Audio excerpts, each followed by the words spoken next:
What's up, YouTube? Hope everything is well with you guys. Today, I have an interesting topic in mind. Why I think it's so important to find your own journey in the soccer card market, in the collectible world, to be fair, and why having goals can help you tremendous with that.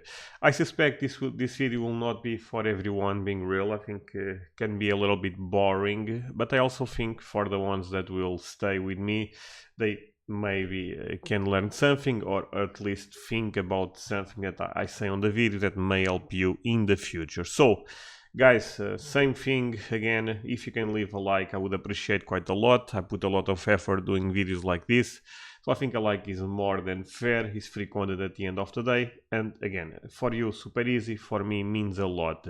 If you are new to the channel, also consider to subscribe. It's super important and is the best way to grow the channel, honestly. So let's move on into the disclaimer. Will be a short one, but a very important one. No financial advice. Always do your own research. No one can predict the market. I think this market is a very good example of that. Fundamentals are your best friend in the long run. Any card I will show on this video or any video I can eventually be buying or selling. English, as you can see at this point, not my main language, so any types or mispronunciations, I'm sorry for that. Let's start with the basic thing. So, why having goals and a plan? Of course, because having goals is important, but having a plan is also crucial. For me, it tends to be quite important. So, let me start with one thing, because there is always people that say, oh, I'm just a collector. Well, and at the end of the day, that's amazing. At the end of the day, that's fine. So, like I said, let me start with one thing. Collect the way you like. At the end of the day, your money, your choices. Apart from soccer, and now I will talk about my personal experience, I collect also a lot of stuff, especially TCGs. Sports is basically soccer, a little bit of tennis, but nothing special. I would say is soccer plus TCGs. And having goals short, mid, and long term is something I need to keep my budget under control, and with that, I can grow my collection in the long run. And even more important, to stay motivated. So, look, let's say you guys have X budget to spend every month. When the budget is gone, well, will you stop will you stop interacting with the market? If yes, I think that's honestly a big mistake. I think knowing your budget and spending the budget the best way you can to keep interacting with the market is something that makes me feel very motivated, makes me feel very engaged with the market. Of course, I also make YouTube videos, so I'm engaged with the market more than the normal person, I would say. But I think it's very important to have goals, because goals, again, if you have a goal, if you have a plan, then you probably have a budget, and with that you can plan the future. Like I said, could be short, could be mid, or could be long term. I guess a good example that I can give to you guys is like this. Let's say I want to buy a Pele Alifa Bologet PSA 5. Of course, that's out of my budget right now. So I probably need to have a great plan to get into that cards one day. So maybe I start with short-term flips, then maybe some speculation, even long-run, mid-term, that one day I can potentially move those cards into a card, in this case a Pele if a Bologet, that I feel will be better in my collection, will give me more joy having on my collection. So we all have some type of social media right now. I mean, you guys, YouTube for me is social media, so super easy to get influenced. That's the reality. Getting caught into FOMO, the fear of missing out, and with all of that, probably buying things that in the future we regret. I did that in the past. You probably also did that in the past. So having clear goals for your collection is crucial. You need a pet, and of course the FOMO is not going away just because you have goals and a plan, but it's something you can always reflect slash rely on. Okay, so the thing is, let's say, for example, for me, honestly, FOMO in soccer is not a thing I experience a lot, since again I have a very clear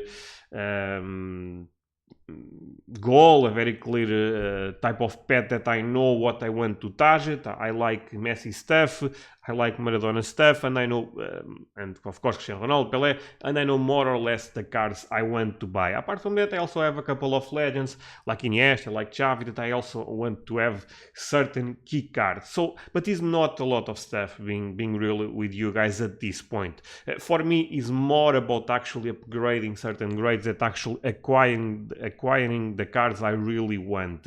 Of course, Pelé is probably the player I'm missing the most, but in general, Maradona, Messi, I basically have everything I want for those guys. In the future, if I can, if I think that will give me joy, I will upgrade a couple of stuff. So I'm going a little bit out of the main point, but the reality is I don't get a lot of FOMO in soccer. In TCGs is completely different. Why? Because I'm still missing a lot of stuff I want in Magic the Gathering, in Middle Earth. I collect a bunch of TCGs, so I'm not even going to list all of them. And if I follow certain people on Instagram, on Discords, on Facebook, etc., that every time I see someone posting a card I don't own, and I also know that cards will fit amazing on my collection, it's very difficult for me to deal with FOMO. I start doing research on the card, I start to see prices on the card, so that's where I struggle the most. And then again, I have my plans for the soccer card market, I have my plans for the TCG market. I'm saying TCG honestly is also non-sports, and my budget is much more focused in soccer than it is on TCG. So for me, this starts to go into something that I consider problematic. So if I'm spending a lot in, I don't know, the One Ring in Middle Earth 95, the Japanese version, which by the way is quite expensive, I probably that will put me far away from my main goals in soccer that I consider a priority. This is probably getting quite boring right now, like I told you guys at the beginning of the video, but this is something that is honestly complex, but we need to talk more, okay? So moving on to the next slide, and this is something that for some reason a lot of people still do not understand. If you have a goal right now, is very normal that 1 year from now that goal is something that you don't care anymore, or you end up adapting that goal. So goals change.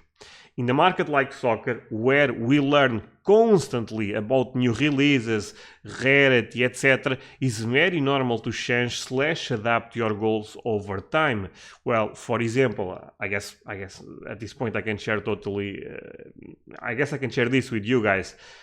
I was thinking about because I really like the card, the Van der Out Cruyff. I was thinking about buying one in a PSA 3, PSA 4, so without back damage, because for a long time I thought that card was quite difficult to find without any type of damage on the back. Well, guess what? In the last year, maybe even more, a lot of them end up appearing in the market, even top grades like PSA 7, PSA 6, and my perception ended up changing for that card. At this point, I don't consider that card a priority anymore. Why? Because like I said, in a market like soccer, we learn stuff every day. And me and other collectors, to be fair, we end up not realizing that, you know what, maybe when they're out does not deserve a premium for a PSA 3. I mean, still deserves because there is much more PSA 1s, PSA 2, but not that big of a premium that I thought in the past. Right now,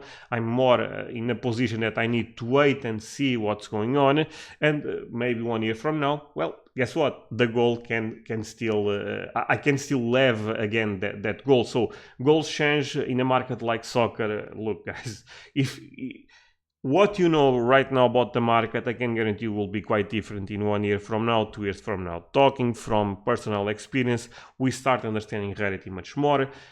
Look, sometimes you get surprised in a positive way. I mean, I'm tracking, for example, I guess I can share this. I think the Cristiano Ronaldo sticker and the Cristiano Ronaldo cards, in terms of population report, are still quite low on PSA. And if you compare with the Messi market, makes me believe, you know what, maybe there is actually much more rarity on the, which makes sense by the way, but even more than I expected, maybe a stronger rarity for the Cristiano Ronaldo market versus the Messi market. Van der Hout, Cruyff was an example that ended up surprising me in a negative way. So goals change, you need to adapt your position all the time. Another key thing, guys, the more knowledge you get, the more you want to correct positions or change directions for your collection. This is also quite normal. Having goals is the only goal I do not change.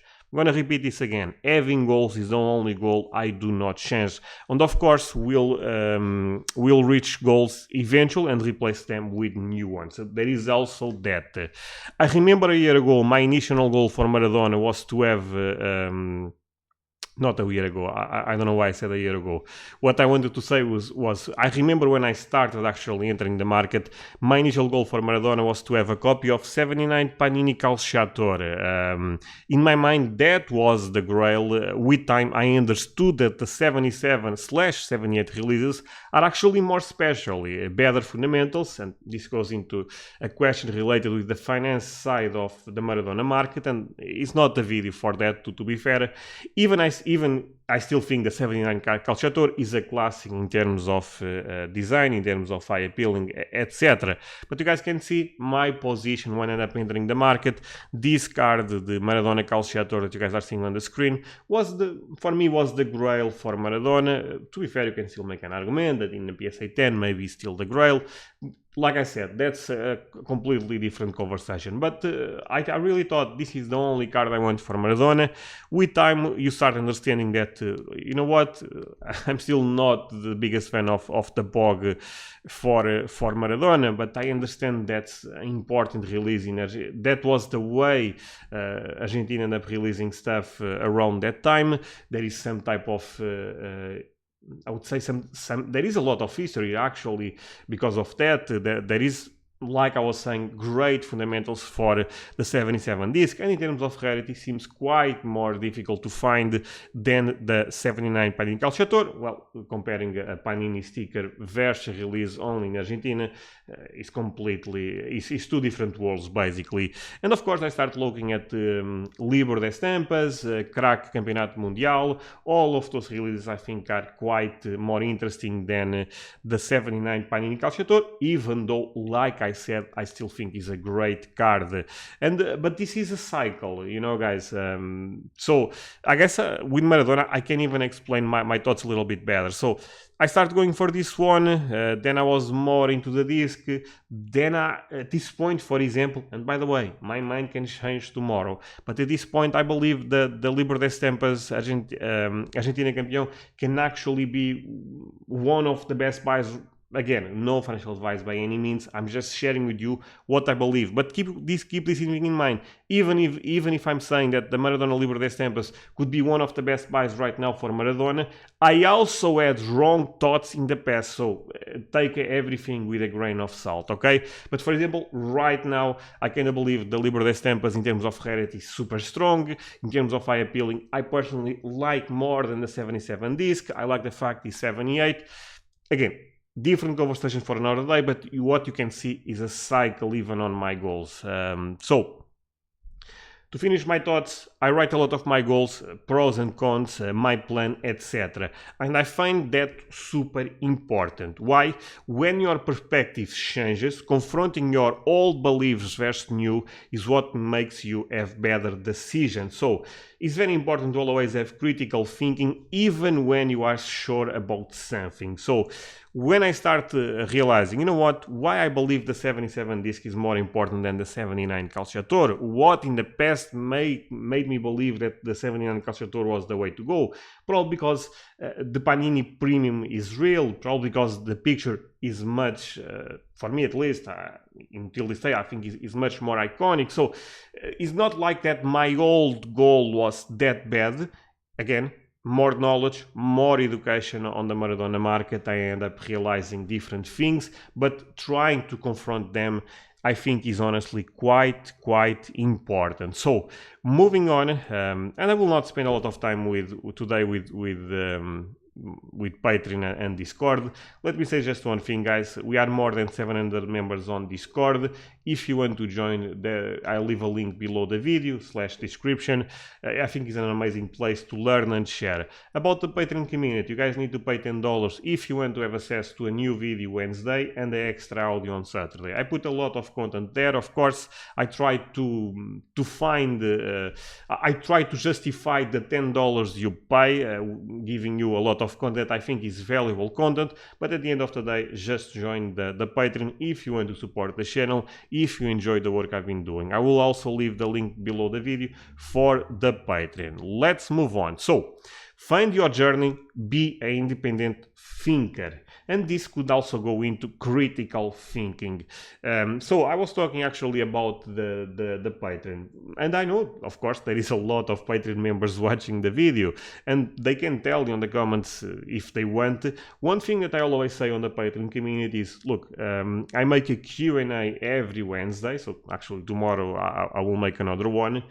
And I try always to answer the question that the patrons ask me, but more important than that, and this happens all the time, guys, I don't know the answer, especially when it's something that I need to predict the future. What I do is I try to push critical thinking. I try to make you, the Patreon member, also think with me. And some people do not like that, but in general, I think my audience there, the people that support me there at this point are very engaged with me on that front, because again, do I think the market will recover in the next 5 years? The reality is I do not know.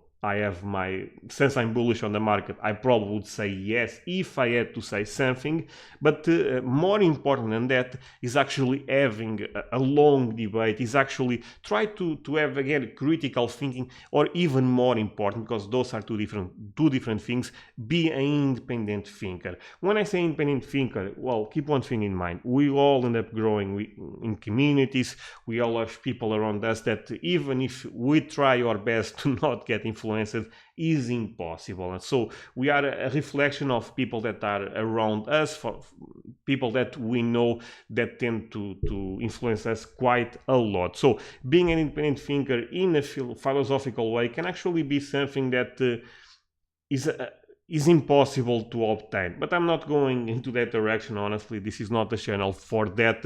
But at least having critical thinking is something that we all can do. So at the end of the day, try to find your journey / path. We all are influenced from other people, but you can always create something unique for you. Again, in a more philosophical way, creating something unique will always be a mix of other things. Not going there, but you guys get the point. So, talking against myself right now, and I would love if you guys really pay attention to this. Talking against myself right now. I love pre-modern and vintage, and without a doubt, those are the two markets I see myself collecting even more and more in the future. They are already a big part of my collection. I suspect that direction will continue, probably even increase more in the future. So, but if you like modern, and I have a lot of people that like modern that watches my channel, so this is for you guys. But if you like modern and that's what gives you joy, stay with that. A lot of collectors love modern. This video is not even about the finance side of the market, but a crazy amount of people do very well investing in new products / modern products. So who am I to tell you that modern is not profitable? Because that's not the reality. Well, again, the conversation can go a little bit longer and then we can start debating, yeah, but most people probably lose money in modern, and maybe that's true. Again, I don't have any data to support that, it's just the feeling I have on the market. But the reality is I also can give you certain examples that people that do much, it's not even comparable, much better than me, just flipping modern cards or buying even, for example, ultra modern high-end sets for 10k, then selling for 40k. And you guys can see examples of that around Instagram, Discords, etc. So even if in the past I said that, because the reality with this is, I believe for most of us, it's quite easier to enter the vintage market, to enter the pre-modern market, find value, have a nice time. I think the ultra modern market is much more competitive, is much more difficult to actually find the correct, of course, there is no correct, but you guys get the point, pet. So that's why I push more of this idea of vintage and pre-modern. And as a value investor, because that's the way I look at the market, I think you cannot value invest in Bellingham, for example. I mean, we don't know his career. So for me, I find the vintage market, the pre-modern market, my sweet spot. But like I said, if you love ultra modern, if that's the market you really want to stay engaged, look, a guy like me on internet should not be the one that and motivate you to not continue that goal. Maybe you'll fail and you will come back to my videos, but at least you should try. So I have final thoughts. Actually, I have my bias. I said stuff on this YouTube channel that I do not believe anymore. And again, that's normal. Why? Because look, the videos I made 2 years ago or 1 year ago, whatever, a lot of things, because I tend actually to watch from time to time to see what I said, etc. I would say, look, probably 80% of the stuff I still believe, but 20% is things that I think, you know what, I'm not so sure about right now. So keep this thing in mind. That's why it's so crucial to find your pet/beliefs, to be an independent thinker, to have critical thinking. If you rely in a random YouTuber, and that random YouTuber is me, you probably will feel let down at some point in time. And maybe you guys are relating this right now. Maybe at one point I was talking about a certain area of the market and I'm not talking about that area of the market anymore. Why? Well, guess what? Maybe I sold certain stuff, maybe I'm more engaged in other side of the market. So if you rely on me, let's say even to pump that market, to make you believe that market will be great in the future, right now you feel very disappointed. That's why, again, I'm talking about me because giving examples of other people will be awful. And the reality is there is a lot of content that I think people really should look with a grain of salt. But the reality is, even my example, do not follow exactly what I say. One thing is, debate with me, have your own thoughts. Maybe I'm providing value to you. Maybe you actually agree with me with a lot of stuff, even after you end up thinking a lot about what I say. But I'll always, again, I'm a random YouTuber on internet. I change my opinion all the time. I guess I can give you a couple of examples. So this not related actually with the channel, I would say, but we keep moving. I keep moving. We all change goals. We all go into a different direction at one point in time in the market. So some recent examples for me. And don't get scary by this, because at the end of the day I will make a weird claim, but it's just actually to make you realize that you should never trust other person that much that you don't know. And a lot of you guys don't know me, a lot of you guys don't know most of the YouTubers out there.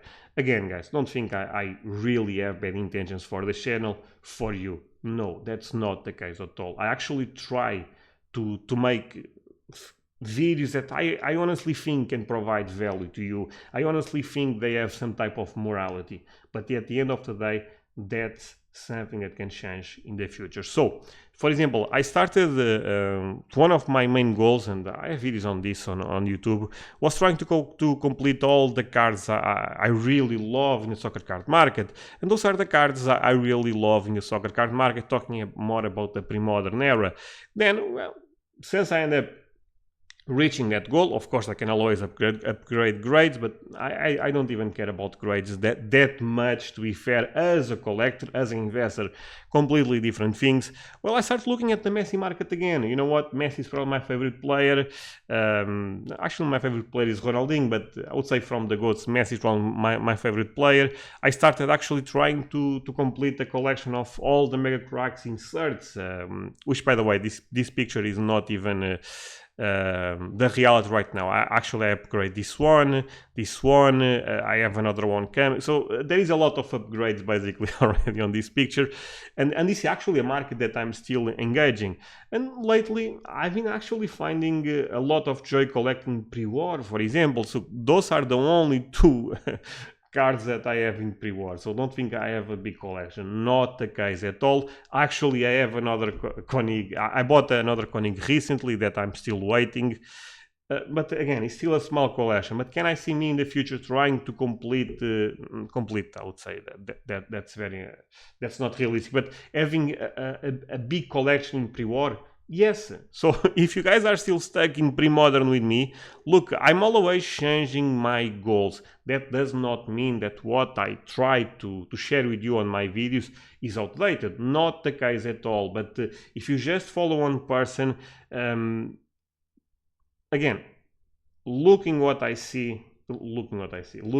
do, I'm sorry, may not reflect my beliefs in the future. Is basically the message I'm trying to pass on this one. I'm giving myself as an example. I'm actually making I'm trying to, instead of again bringing another YouTuber that I don't agree or whatever, I'm actually criticizing myself right now. Guess what, guys? Because I don't think this will happen, by the way, but who knows? Maybe in the future I tell you guys, you know what? I'm tired of soccer. I'm gonna sell everything and I'm gonna go back to Magic the Gathering, which in reality was my first passion in the collectible world. And I sell everything and I buy one Black Lotus, 3 Black Lotus, whatever. This is a random example, of course. So you guys get the point, right? Our goals change. You really need to find your pet, because I'm still trying to find mine. Moving on. Conclusion: collect things you love, price what you pay, value is what you get. Like I said, I suspect this was a bit boring, not gonna lie, because when I was preparing the slideshow, I also felt that I'm not even sure if I should record this or not. But at the end of the day, if something I said can actually motivate you, change your perspective in something, again, make you have critical thinking, I think my goal was obtained with a video like this, because at the end of the day it's the best I can do. So guys, have a nice day. If you can leave a like, I would appreciate quite a lot. If you can subscribe, that will be even better. See you guys next time. Bye.